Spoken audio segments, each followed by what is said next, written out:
जय मसीह की। मैं मनी आज परमेश्वर के जीवित वचन उत्पत्ति की पुस्तक उसके 4 अध्याय उसके 26 पद से आपको उत्साहित करना चाहूँगा, जिसमें लिखा है, शेत के भी एक पुत्र उत्पन्न हुआ और उसने उसका नाम एनोश रखा। उसी समय से लोग यहोवा से प्रार्थना करने लगे। प्रियो, बहुत सारे लोगों का ये मानना है कि प्रार्थना जो है इस अध्याय के अनुसार इसी समय से शुरू हुई, लेकिन प्रियो ऐसा नहीं है। प्रार्थना जो है वो परमेश्वर के सन्मुख आदम के द्वारा पहले से ही शुरुआती दौर में थी। जब आप उत्पत्ति की पुस्तक में पढ़ते हैं 3 अध्याय में, तब जब आदम और हवा ने पाप किया, उस समय लिखा है, परमेश्वर जो दिन के ठंडे समय में वाटिका में फिरता था का शब्द उनको सुनाई दिया। तब आदम और उसकी पत्नी वाटिका के वृक्षों के बीच यहोवा परमेश्वर से छिप गए। प्रिय, प्रार्थना हमें बताती है कि प्रार्थना ईश्वर के, परमेश्वर के मनुष्य के साथ संबंध की एक शुरुआत थी जो अस्तित्व में थी। प्रार्थना की प्रकृति को केवल मानवता के लिए ईश्वर के उद्देश्य, ईश्वर के साथ संवाद, बातचीत करना, उसके योजनाओं को समझना, इस विषय में हम प्रार्थना के संदर्भ को समझ सकते हैं। प्रार्थना के सार को 2 भागों में बांटा जा सकता है प्रियो।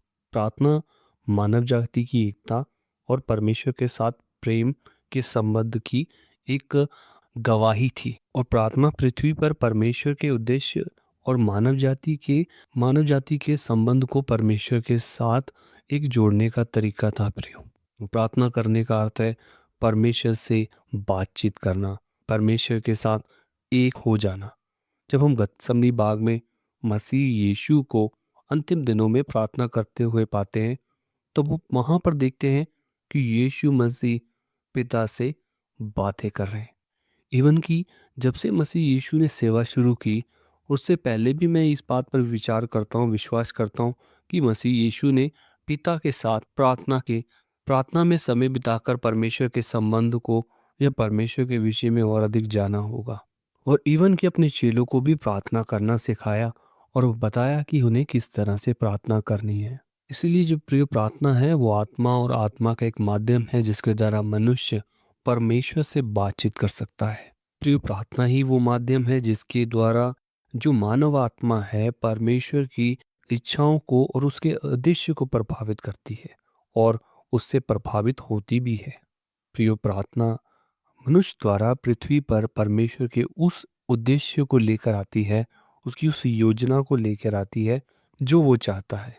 इसीलिए मसीह यीशु ने जब अपने चेलों को प्रार्थना सिखाई, तब ये शब्द कहा कि जिस तरह तेरी इच्छा स्वर्ग में पूरी होती है वैसे इस पृथ्वी पर भी पूरी हो। इसीलिए कि प्रार्थना जीवित परमेश्वर के साथ स्वयं की भागीदारी है।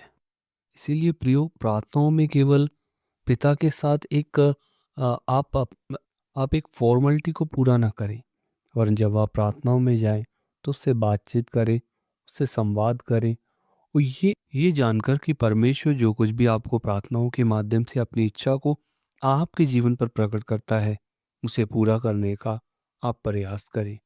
यदि आपको वो कठिन लगता है, तो आप पौलुस के समान परमेश्वर से उसकी सहायता को मांग सकते हैं।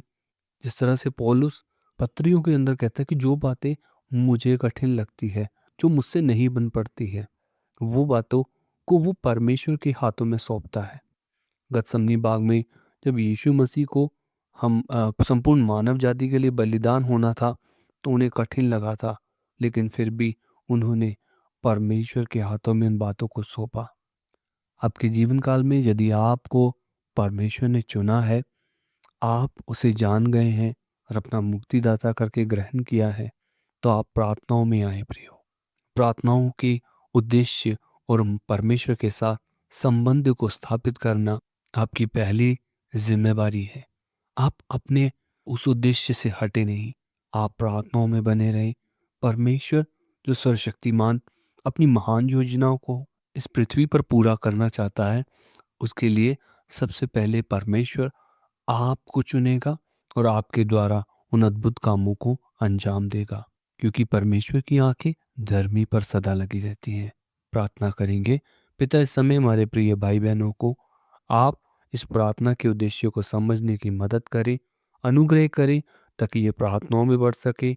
हर एक दुर्बलता, हर एक कमजोरी इनके जीवन से जाती रहे, और प्रभु आप इन पर दया करें ताकि ये प्रार्थनाओं के जीवन में प्रभु अपने आप को दे सके। यीशु के नाम में प्रार्थना मांगते हैं, आमीन।